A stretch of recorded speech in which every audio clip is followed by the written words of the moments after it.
شهر رمضان بنعمة الصيام وفضل أيامه على سائر الأيام وضاعف فيه الأجر والإنعام وشرع في نهار الصيام وفي ليلة القيام. أشهد أن لا إله إلا الله وحده لا شريك له الملك الملام وأشهد أن محمدا عبده ورسوله. اللهم صل وسلم على سيدنا محمد. اللهم صل على سيدنا محمد وعلى آله وأصحابه والتابعين لهم بإحسان إلى يوم الدين.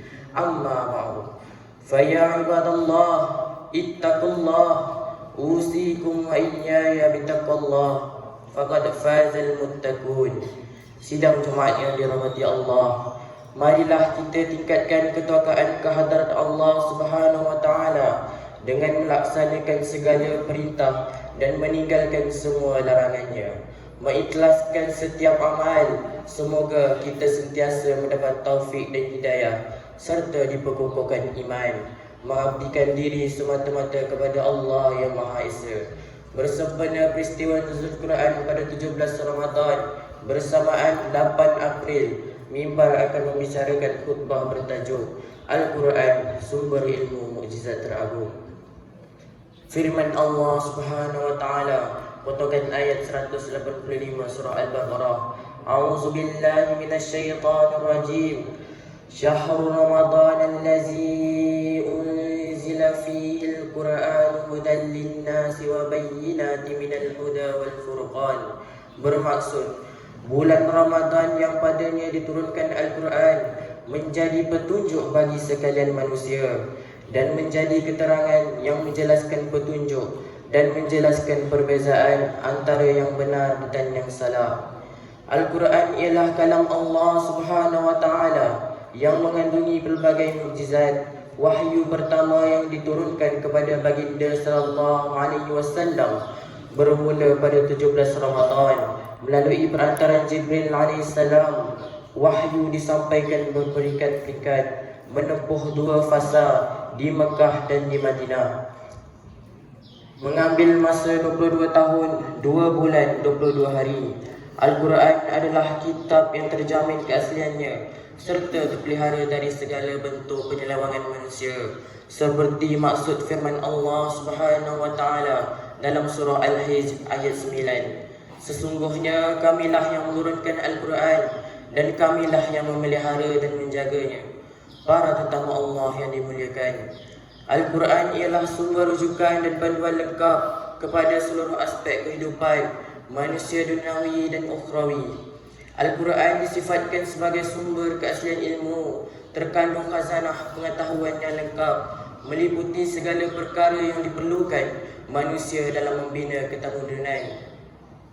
Terdapat pelbagai ilmu, hukum hakam, peristiwa dan kisah kejayaan, juga pelbagai cabaran, dugaan, ujian dan pembalasan yang dihadapi oleh umat terdahulu untuk dijadikan petunjuk akan kekuasaan Allah Subhanahu wa taala.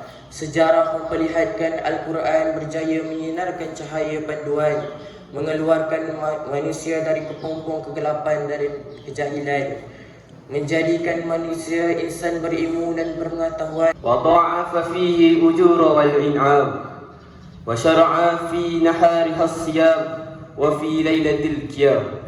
Ashhadu an la ilaha illallah wahdahu la syarika lahu malikul 'alam wa ashhadu anna Muhammadan 'abduhu wa rasuluhu rasulus salam.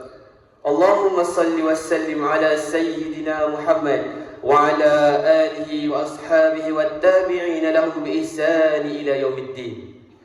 أما بعد فيا عباد الله اتقوا الله أوصيكم وإياي بتقوى الله فقد فاز المتقون. Sidang Jumaat yang dirahmati Allah, marilah kita tingkatkan ketakwaan kehadrat Allah Subhanahu wa taala dengan melaksanakan segala perintah dan meninggalkan semua larangannya, mengikhlaskan setiap amal. Semoga kita sentiasa mendapat taufik dan hidayah serta diperkokohkan iman, mengabdi diri semata-mata kepada Allah yang Maha Esa. Bersempena peristiwa nuzul Quran pada 17 Ramadan bersamaan 8 April, mimbar akan membicarakan khutbah yang bertajuk Al-Quran, sumber ilmu, mukjizat teragung. Firman Allah Subhanahu wa taala, potongan ayat 185 surah Al-Baqarah.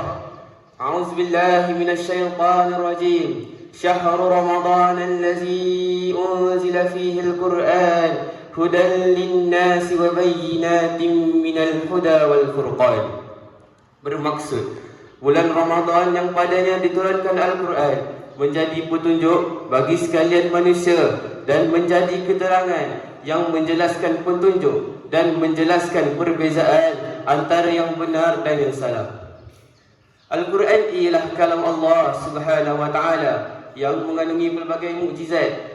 Wahyu pertama diturunkan kepada baginda sallallahu alaihi wasallam bermula pada 17 Ramadan melalui perantaraan Jibril alaihissalam. Wahyu disampaikan berperingkat-peringkat menempuh 2 fasa di Mekah dan di Madinah, mengambil masa 22 tahun, 2 bulan, 22 hari. Al-Quran adalah kitab yang terjamin keasliannya serta terpelihara dari segala bentuk penyelewengan manusia seperti firman Allah Subhanahu wa taala dalam surah Al-Hijr ayat ke-9. Sesungguhnya kamilah yang menurunkan Al-Quran dan kamilah yang memelihara dan menjaganya. Para tetamu Allah yang dimuliakan, Al-Quran ialah sumber rujukan dan panduan lengkap kepada seluruh aspek kehidupan manusia duniawi dan ukhrawi. Al-Quran disifatkan sebagai sumber keaslian ilmu, terkandung khazanah pengetahuan yang lengkap meliputi segala perkara yang diperlukan manusia dalam membina ketamadun. Terdapat pelbagai ilmu, hukum hakam, peristiwa dan kisah kejayaan, juga pelbagai cabaran